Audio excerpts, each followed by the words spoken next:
With this Guitar Lessons for Beginners video, we'll show you how to play the classic fingerstyle piece Allegro by Giuliani. Along with chord diagrams, guitar tabs, and practice backing tracks, we'll cover it all with the step-by-step approach. Allegro was written by composer Mauro Giuliani back in the late 1700s, and since then it has remained a standard arrangement learned by guitarists of all skill levels.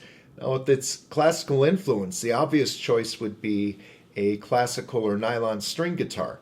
However, learning to play on an acoustic steel string will work just as well. Standard or basic fingerstyle technique will be applied throughout the entire piece. And a quick review of fingerstyle technique: you align and assign your fingers to pluck certain strings. And for most of us right-handed players, that's the right hand. You align or assign the first finger to pluck the third string, second finger to pluck the 2 string, third finger plucks the first or top string, while the thumb will pluck either the 4th, 5th, or 6th strings, depending on the bass note of the chord. Now, if you haven't done basic fingerstyle technique before, I do have some previous lessons with basic fingerstyle technique you can review. But if you apply standard fingerstyle technique to Allegro, you're going to keep your hand steady and in position, and then you could focus more on the fretting hand, the left hand, and the chord changes. The opening section is based off an A minor chord, but it won't be the standard voicing for an open A minor. We're only going to use 2 fingers to fret this A minor chord shape. And how you go about that is we lift the 3rd finger off and place the 2 finger, the middle finger, on that note that the 3rd finger was fretting on the 3rd string 2nd fret. So it's just the 1 and 2 fingers like so. And now we work on the fingerstyle pattern. And I'll start off by calling off the strings we'll pluck. It'll be, best way to learn Allegro is to learn it in 4s, 4 notes at a time. We're going to start by plucking the open 5th string, then the 3rd string, the 2nd string, and back to the 3rd string. I'll call off the strings again for that 4-note sequence. 5, 3, 2, 3.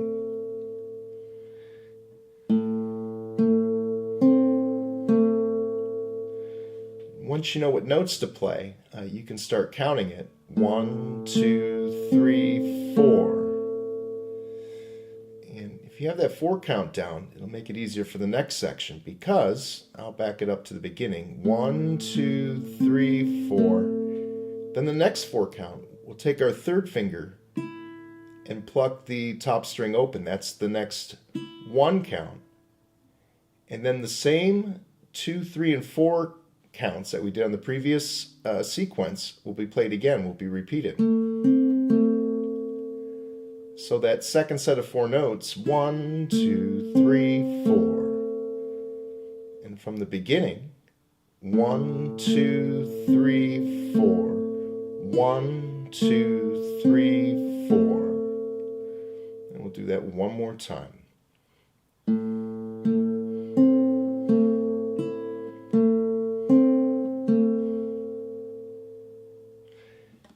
And then the second half of the A minor section, there's a bass line played, a walking bass line.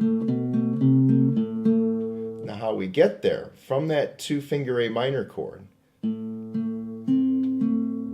after we play those opening 8 notes, what you do is you keep the middle finger down, but you lift the 1st finger and you sort of pivot the fretting hand so that the 1st finger is hovering over the 5th string. You're not going to press down and fret right away.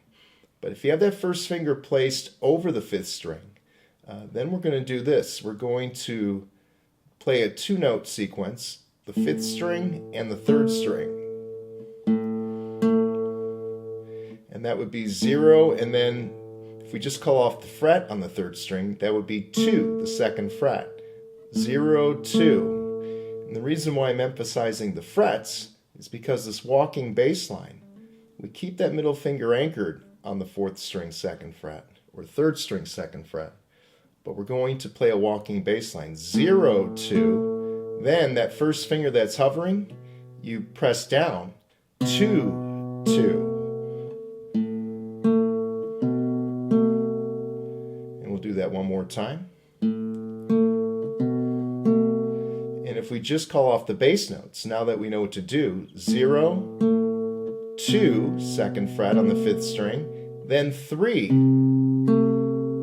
So it's an ascending bass line. 0 on the 5th string, 2, 3, and then let go of just that 5th string, 0.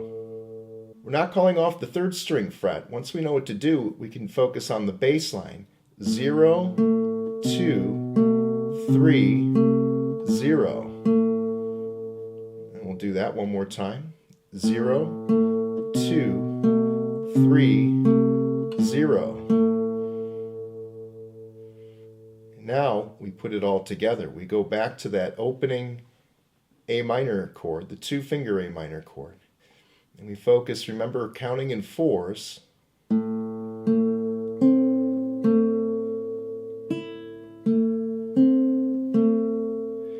Keep the middle finger anchored. The 1st finger hovers over the 5th string. 0, 2, 3, 0. And you want to try to let the bass note on that 5th string ring or sustain.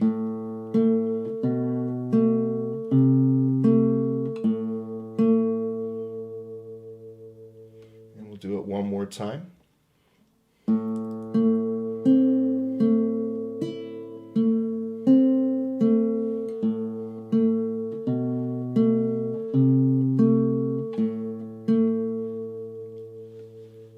Once you get this fingerstyle pattern down, a lot of the remainder of the song, the rest of the song, is going to be pretty easy to learn because we're going to be repeating it a lot. So what we'll do in the next clip is we'll review the A minor section. We'll do a slow walkthrough where you can practice running through the opening A minor section 3 times.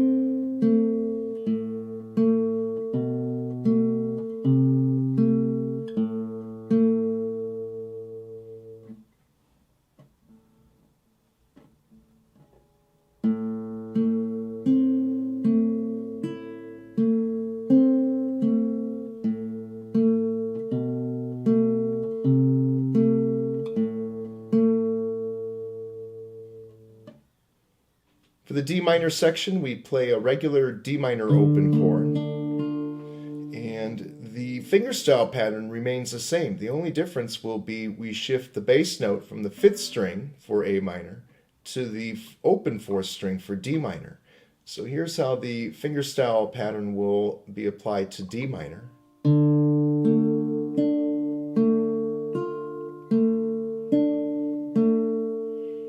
We'll do that one more time.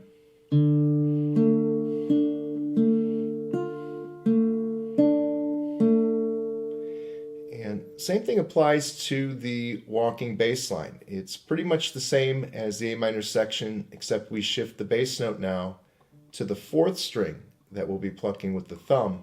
So we're going back and forth between the 4th and the 3rd strings. Here's how the bass line will sound for the D minor section. We'll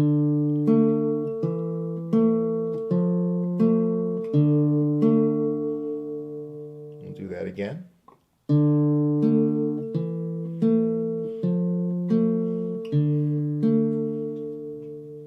And now let's put those 2 parts together to complete the D minor section. 1, 2, ready, go. And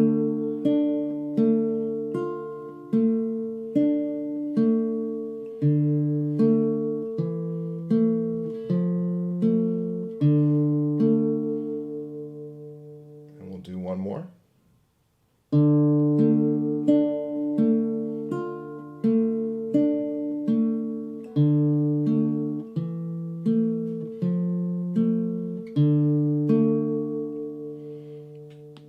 Next, we connect the 2 sections, the A minor section to the D minor section. A tip before we actually play it, the shift the chord transition from the 2-finger A minor to D minor. The middle finger, the 2-finger, doesn't move. It remains anchored on that 3rd string 2nd fret. So that'll make the transition a little bit easier. Just focus on keeping that middle finger down. Then you only got to worry about 2 fingers when you go to D minor. I played that fast, but let's do a slow walkthrough now. We'll connect the first 2 sections, A minor, D minor. 1, 2, ready, go.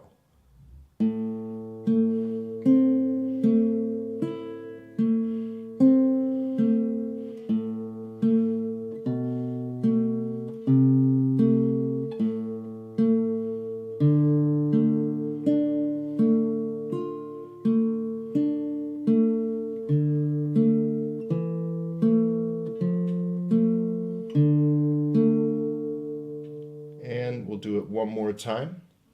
1, 2, ready, go.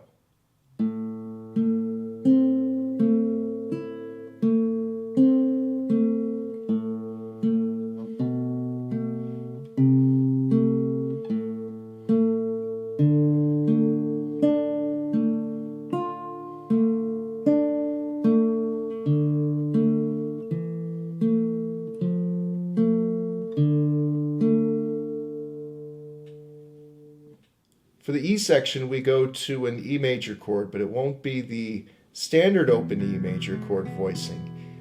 This will also be a 2-finger version of the initial chord. So you might know that A minor and E major, they are the same chord shape. You just shift A minor down to E major. Well, the same thing applies to Allegro. If we start with that 2-finger A minor chord voicing, we just shift those 2 fingers down a string, and we have the proper chord voicing for this section.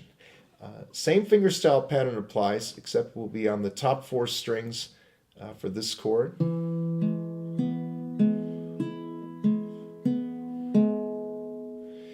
a similar bass line, but there are some variations in how we're going to fret it. We're going to have a bass line of 2, 3, 2, 0. We're going back and forth between the 2 middle strings. So the opening, or the first 2 set of notes, 2, and then we pluck that 3rd string, which is being fretted by the 1st finger. So I'm going to focus just on the bass notes. 2, 3, 2, 0. And we'll do that one more time. 2, 3, 2, 0. And now we'll put the E section together. 1, 2, ready, go.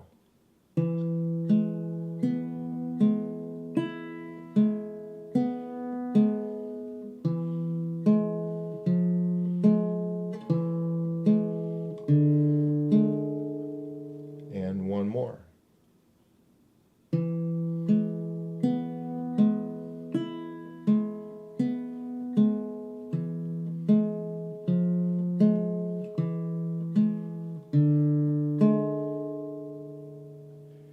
Then we'll set a foundation back to the beginning of the song. We have 3 sections now based on the chord names: 2-finger A minor, D minor, 2-finger E. So let's put together that opening sequence. Here we go from the top. 1, 2, ready, go.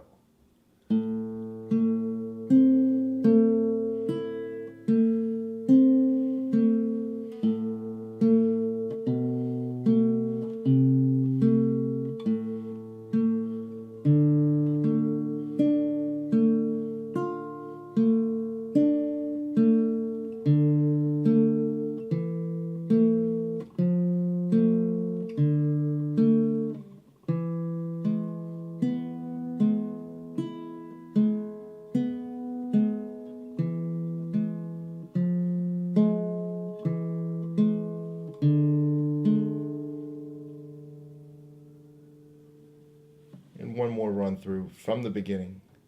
1, 2, ready, go.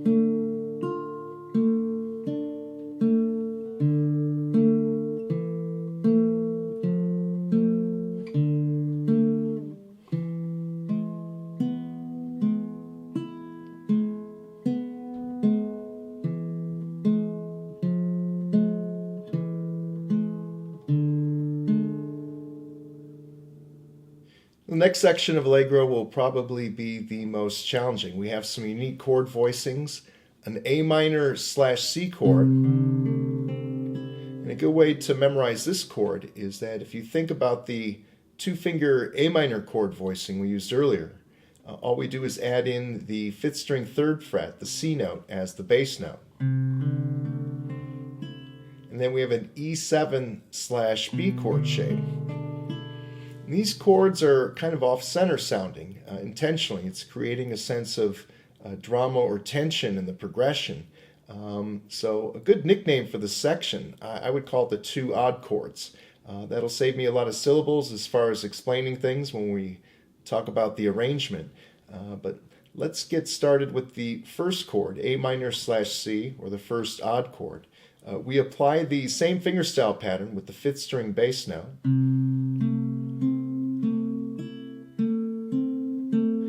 And the trickiest part of the song here is this transition from the first odd chord to the second odd chord.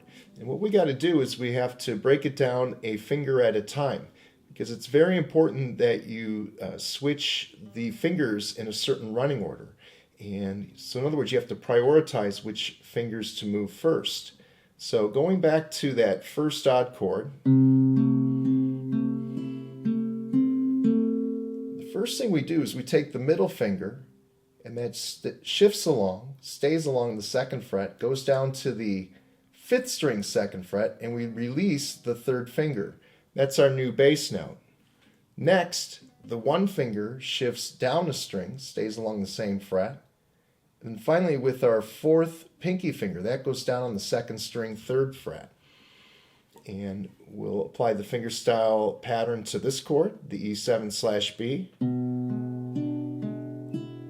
also known as the 2nd odd chord. But this transition is really tricky. It's going to take a while to get acclimated to it. And so let's do it one more time. We'll play the arpeggio. And then again, you think 2nd finger first, because we got to get to that bass note first. 1st finger shifts down, pinky goes down. Say, for example, you did this chord transition and you put the pinky down first. Well, again, if you slowed things down and really had to focus on improving your transitions, it's the bass note that you play first. Boom. So you definitely want to prioritize the running order of fingers. So what we'll do in the next clip, we will rehearse the 2 odd chords, this one section. We'll put those 2 chords together and we'll practice them 3 times in a row.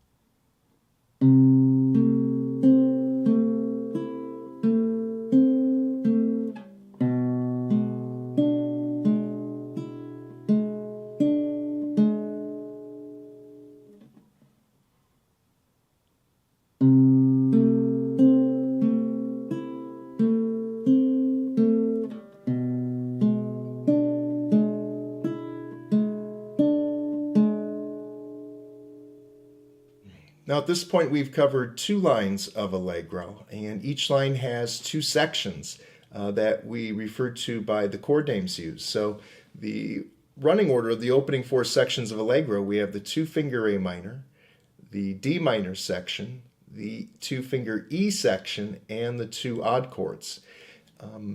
As far as the complete arrangement goes, there are 4.5 lines in the total song. So 2 out of 4.5, we have 44.44% of the song down. And why did I bring up the percentage? Well, we have good news for you. Line 3 of Allegro repeats line 1. It'll be that 2-finger A minor, D minor sequence played again. So at this point, we now know 66.66% of the song. But we still have to work on practicing this arrangement. And what I'm going to suggest, the best way at this point to practice Allegro is to practice what I refer to as a cycle loop effect. What that is, it's essentially repeating lines 1 and 2 together 2 or 3 times. Remember that A minor, D minor section for line 3 follows line 2, so it's just like going back to the beginning. But if you practice lines 1 and 2 in a cycle loop effect, it helps set a really good foundation that makes learning the rest of the song easy, because you're going to start to develop a sense of tempo and arrangement. So in the next clip, we will practice a cycle loop effect, and we'll go through lines 1 and 2 3 consecutive times.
Line 4 consists of 4 arpeggios, so we're going to nickname line 4 of Allegro the 4 arpeggios. And the first arpeggio, we're going to use a standard A minor chord shape, but we're going to use the 4th string as the bass note.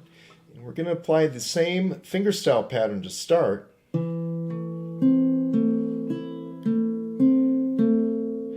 Technically, the name of this chord is an A minor / E because that 4th string 2nd fret is E. That's the first arpeggio.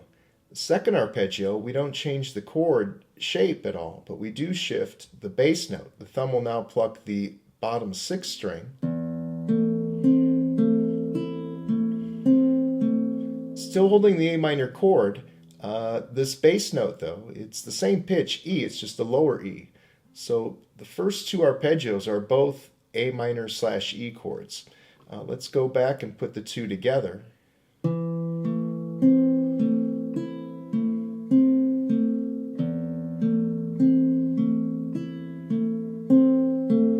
So if you're thinking 4, 6, because that's the only note that differentiates between the 2, that's a good way to memorize the first 2 arpeggios.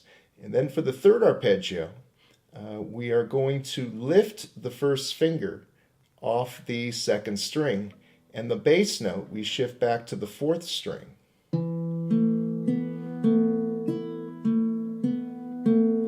Now the name of this chord, technically it's an A sus2 / E, but I would just refer to this as the lift, by lifting that 1st finger.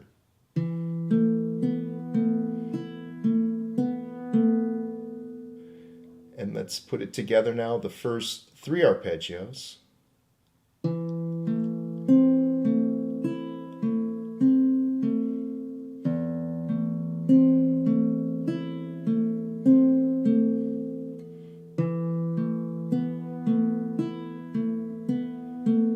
for the final arpeggio, we keep our middle finger anchored, and we're going to lower that third string note by 1 fret. We lift the third finger, and that first finger goes down on the first fret of the third string.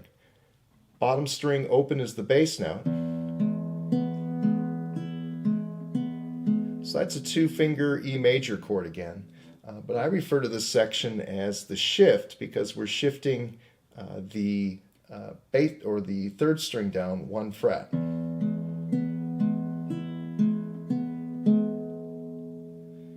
So let's put it together, the 4 arpeggios, and I'll give you the tips to memorize it. Number 1, you may have already noticed it goes back and forth, 4, 6, 4, 6 for the bass note for each of the 4 arpeggios. That's tip number 1, but we start off again with the full A minor, 4th string. Same shape, but now the 6th string bass note. Then the lift, 4th string bass note. And then the shift, 6th string bass note.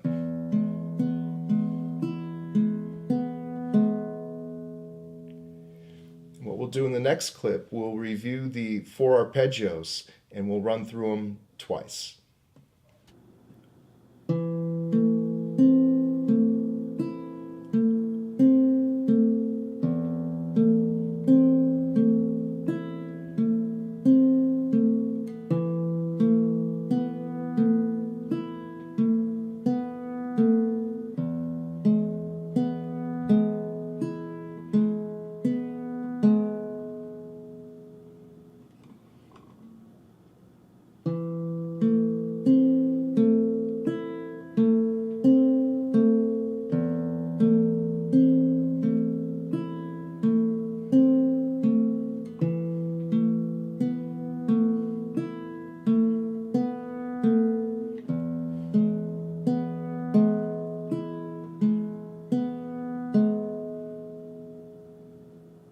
For line 5, or the ending of the song, we go back to the regular A minor chord shape.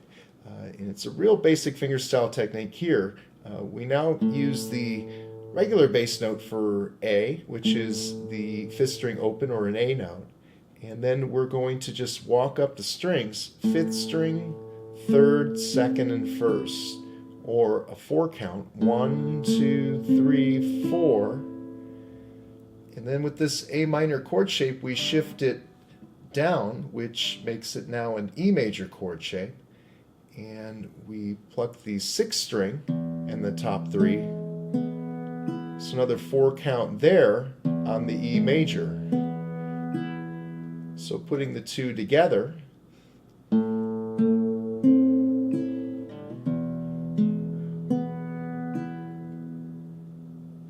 then for the ending, we're going to change things up a little bit as far as how we're plucking the strings. We're going to start, it's a 3-beat deal. And how we go about that, we're going to simultaneously pinch strings. We're going to take our first finger, place that on the 2nd fret, and then we're going to sort of pinch the 3 and 2 strings together so that open 5th string is the bass note.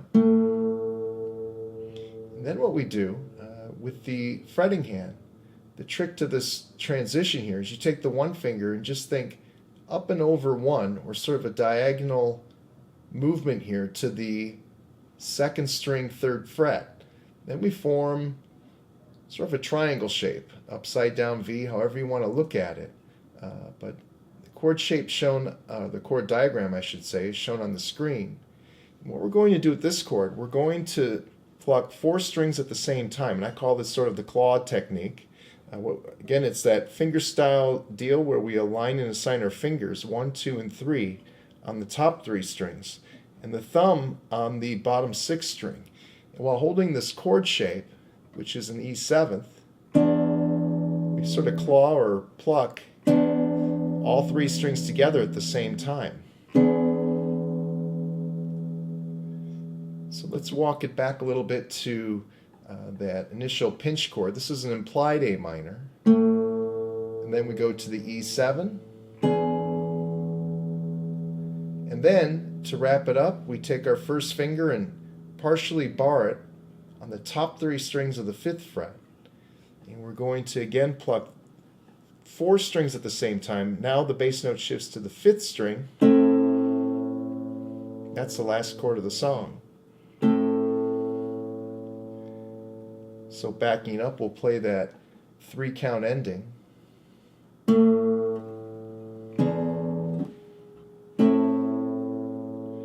It's very important to try and get equal volume. Don't have the bass too loud or the melody strings too loud.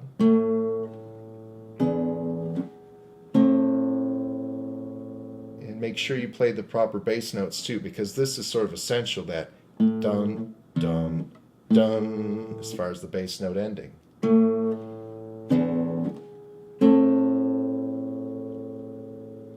So now we'll back it up to the 2-chord sequence, the A minor to E sequence, and we'll connect that to the ending.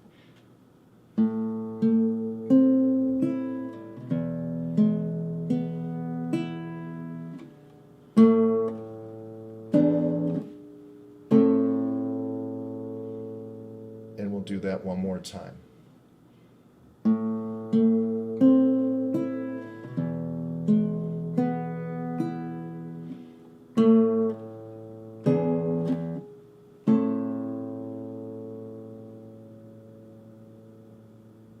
And what we'll do in the next clip is we'll take it even a step back further. We will connect the 4 arpeggios to this ending. And so in other words, we'll connect lines 4 and 5 together, and we'll run through that 2 times.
Next step will be to put everything together and see if you can play a complete arrangement of Allegro.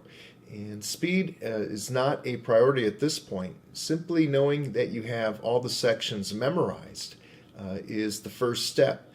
If you prioritize playing correct notes, then focus on playing clear notes, speed is the last thing you worry about. In fact, speed will occur naturally just by practicing and through repetition if you play correct notes with clarity. If you try to go too fast, you'll make too many mistakes, and that results in too many stops and start overs. So if you focus on correct notes with clarity, you're going to get there faster. And eventually, you do want to improve the speed.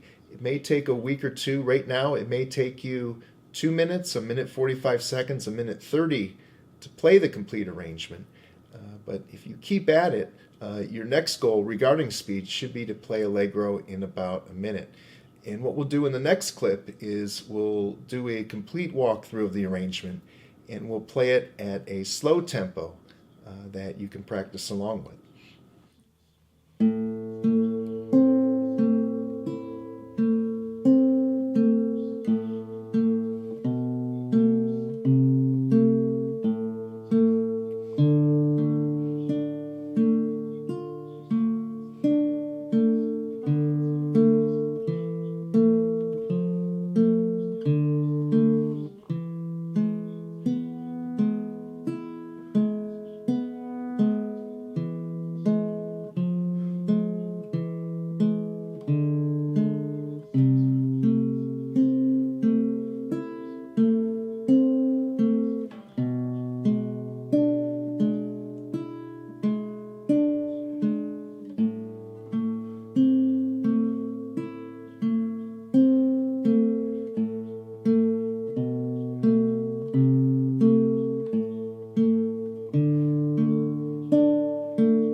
Once you can play Allegro in about a minute with minimal errors, the next challenge will be to play at a steady tempo. Steady tempo means playing at a steady and consistent beat throughout the whole song. And if you play Allegro, no matter how slow you play it, a slower version of Allegro at steady tempo sounds better than playing too fast with uneven tempo. And there are 4 beats per measure, so the entire piece can be played along with a 4-beat tap. And if you play along with a steady tempo, it's going to help expose certain chord changes that might need some more work. And most likely that'll be the 2 odd chords, the A minor slash C and the E7 slash B. That's usually a weak spot for everyone to keep an even tempo on with those chord changes. So what we'll do in the next clip is that'll feature myself playing Allegro at a slower tempo, but you'll also hear a second version of me tapping along. So you can practice Allegro, again, not at full speed. It's at actually 100 beats per minute. But see if you can keep up with this tempo and keep it all even as well.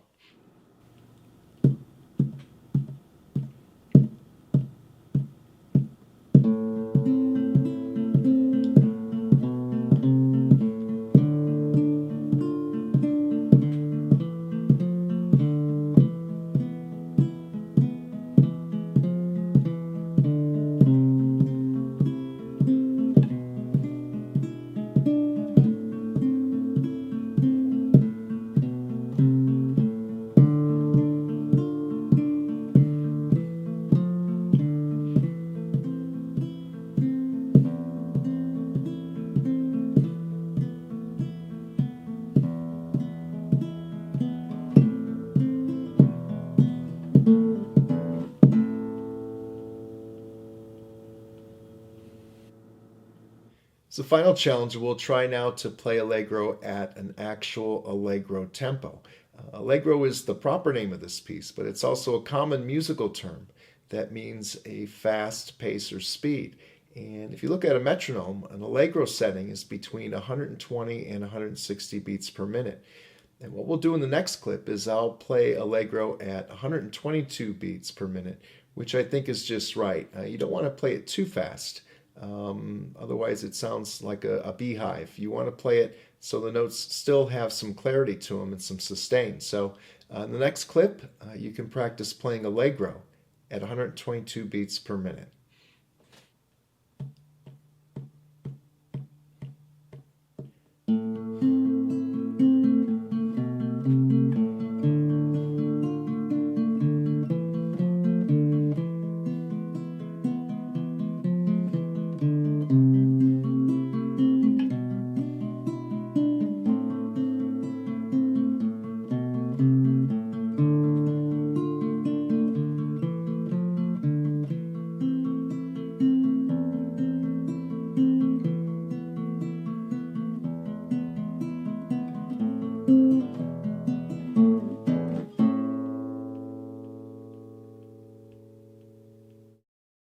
With Allegro, you now have an unaccompanied fingerstyle piece that you can perform without having to sing or rely on other instruments.